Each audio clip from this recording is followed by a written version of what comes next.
Hello കൂട്ടുകാരെ, ഇന്ന് ഞാൻ നിങ്ങളോട് പങ്കുവയ്ക്കാൻ ആഗ്രഹിക്കുന്നത് ഒരു വിശുദ്ധനെ കുറിച്ചാണ്. നിങ്ങൾ കേട്ടിട്ടുണ്ടോ ഇല്ലയോ എന്നെനിക്കറിയില്ല. ജെറാഡ് എന്ന വിശുദ്ധനെ കുറിച്ചാണ്. ഈ വിശുദ്ധൻ്റെ ഫീസ്റ്റായിട്ട് ഇന്ന് ഒക്ടോബർ 16 നമ്മൾ ആചരിക്കുന്നത്. പലർക്കും ഈ വിശുദ്ധനെ അറിയില്ലായിരിക്കും. എനിക്കും അറിയില്ലായിരുന്നു. ഞാൻ യൂട്യൂബിലൂടെ സെർച്ച് ചെയ്തിട്ടാണ് ഈ വിശുദ്ധനെ കുറിച്ചുള്ള കാര്യങ്ങൾ അറിയുന്നത്.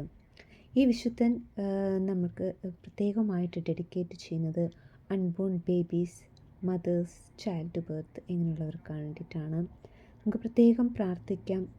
ഈ വിശുദ്ധൻ ഒത്തിരി എളിമയിലൂടെ വളർന്നൊരു വ്യക്തിയാണ്. ജീവിതത്തിൽ ഒത്തിരി കഷ്ടപ്പാടുകളിലൂടെയും എല്ലാം ദൈവത്തെ സ്തുതിച്ചൊരു വ്യക്തിയാണ്.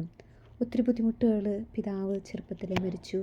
അപ്പോൾ കുടുംബത്തിൻ്റെ എല്ലാ ഭാരവും ഏറ്റെടുത്ത് ആ കുടുംബത്തെ അമ്മയോടൊപ്പം നിന്ന് സഹായിച്ച ഒരു വ്യക്തിയാണ്.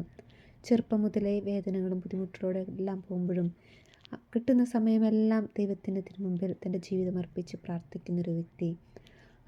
അതേസമയം പ്രാർത്ഥനയിലും കൂടുതൽ സമയം തീക്ഷ്ണത എന്ന വ്യക്തിയാണ്. ഈ വിശുദ്ധനെക്കുറിച്ചാണ് നമ്മൾ ഒക്ടോബർ 16 നമ്മൾ ആചരിക്കുന്നത്.